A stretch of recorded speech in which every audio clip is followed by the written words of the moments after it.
Ada kembali di Top News pemirsa, dua pemerhati lingkungan Walhi dan Save Our Borneo atau SOB menilai proyek food estate di Kabupaten Gunung Mas, Kalimantan Tengah dengan tanaman utamanya singkong telah gagal dan proyeknya harus dihentikan. Proyek food estate di Kabupaten Gunung Mas kini mangkrak dan menjadi perhatian serius Walhi dan SOB.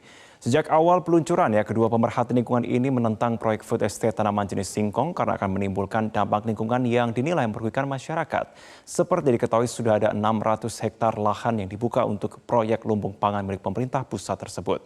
Namun kini tidak ada aktivitas di areal food estate tersebut. Direktur Walhi Kalimantan Tengah Bayu Herinata menyatakan pentingnya dilakukan pemulihan lahan agar kawasan hutan dapat berfungsi kembali dengan wilayah resapan air. Ya, menurut kami kegiatan food estate singkong di Gunung Mas itu sudah berdampak terhadap kerusakan lingkungan yang ada di Kalimantan Tengah. Sehingga proyek ini harusnya dihentikan oleh pemerintah dan melakukan evaluasi menyeluruh seperti itu. Bukan hanya terkait dengan dugaan pelanggaran hukum, undang-undang kehutanan ataupun undang-undang lingkungan hidup, tapi juga terkait dengan kerugian negara yang diakibatkan dari pelaksanaan proyek food estate ini, karena ada APBN yang digunakan dalam pelaksanaan proyek food estate ini yang dijalankan tidak sesuai dengan dengan NIM 23032100076 akan memberikan reaksi terhadap video sebelumnya terkait lembaga food estate di Indonesia guna memenuhi penugasan kuliah praktisi mata kuliah pengantar ilmu pertanian. Pernyataan dari Walhi Wahana Lingkungan Hidup Indonesia yang menyatakan bahwa program food estate di Indonesia mengalami kegagalan memiliki dampak yang signifikan dalam diskusi seputar pertanian dan lingkungan di Indonesia. Menurut Walhi, food estate adalah program yang dirancang untuk meningkatkan produksi pangan di Indonesia melalui pengembangan lahan pertanian besar-besaran, terutama di wilayah Kalimantan. Namun, mereka berpendapat bahwa program ini telah menghadapi beberapa kendala dan dampak negatif yang signifikan. Reaksi ini muncul karena keprihatinan atas dampak lingkungan yang mungkin ditimbulkan oleh program tersebut, seperti deforestasi, degradasi lahan, dan potensi konflik dengan masyarakat adat yang tinggal di wilayah tersebut.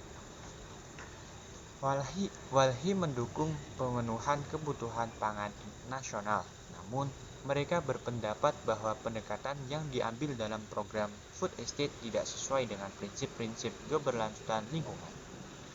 Mereka berpendapat bahwa pemerintah seharusnya lebih berfokus pada pertanian berkelanjutan, mendukung petani lokal, dan melibatkan masyarakat dalam pengambilan keputusan terkait lahan pertanian. Dalam reaksi mereka, Walhi menyerukan perlunya evaluasi mendalam terhadap program food estate dan keterlibatan pihak berkepentingan, termasuk masyarakat adat dan kelompok lingkungan dalam pembentukan kebijakan terkait pertanian. Ini adalah bagian dari upaya mereka untuk memastikan bahwa program pangan nasional berkontribusi positif bagi pertumbuhan ekonomi dan kesejahteraan masyarakat sambil menjaga kelestarian lingkungan.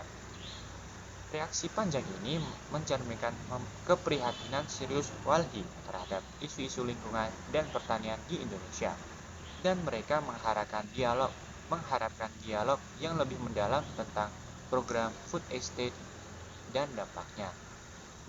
Diskusi seperti ini penting dalam pembentukan kebijakan yang mempertimbangkan keberlanjutan dan kesejahteraan masyarakat. Dan sekarang ini, kegagalan estate di Indonesia telah menjadi isu yang mendapatkan banyak perhatian dalam beberapa waktu terakhir. Proyek ini awalnya diinisiasi untuk meningkatkan produksi pangan dalam rangka mendukung ketahanan pangan nasional. Namun, sejumlah kendala dan masalah yang muncul selama pelaksanaan proyek telah memicu berbagai reaksi dan kontroversi di masyarakat. Salah satu yang paling mencolok adalah kekhawatiran dari kelompok lingkungan dan aktivis hak asasi manusia, di mana proyek food estate telah berdampak buruk pada lingkungan. terutama di wilayah Kalimantan yang menjadi fokus proyek ini. Proses perubahan penggunaan lahan yang signifikan, termasuk deforestasi dan degradasi lahan, telah menyebabkan kerusakan lingkungan yang dapat berdampak jangka panjang.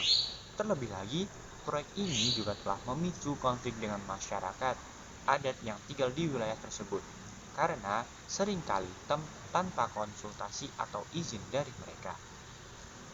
Dari kalangan petani dan sektor pertanian lokal, pendekatan besar-besaran seperti proyek food estate seringkali mengabaikan potensi pertanian lokal dan usaha kecil.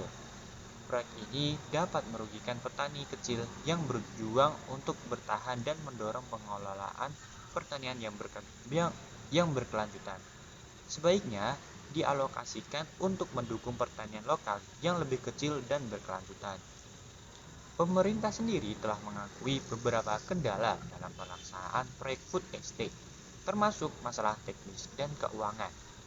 Ini mencerminkan tingkat kegagalan yang diakui pemerintah dalam proyek ini.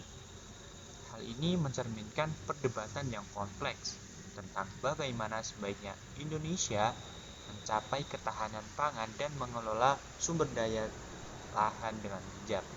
Proyek food estate memunculkan pertanyaan tentang keseimbangan antara keberlanjutan lingkungan, hak-hak masyarakat adat, dan kepentingan ekonomi nasional dalam pengembangan pertanian. Hal ini juga mengikatkan pentingnya melibatkan semua pihak berkepentingan dalam pengambilan keputusan terkait proyek-proyek besar yang memiliki dampak signifikan. Sekian dari saya. Wassalamualaikum warahmatullahi wabarakatuh.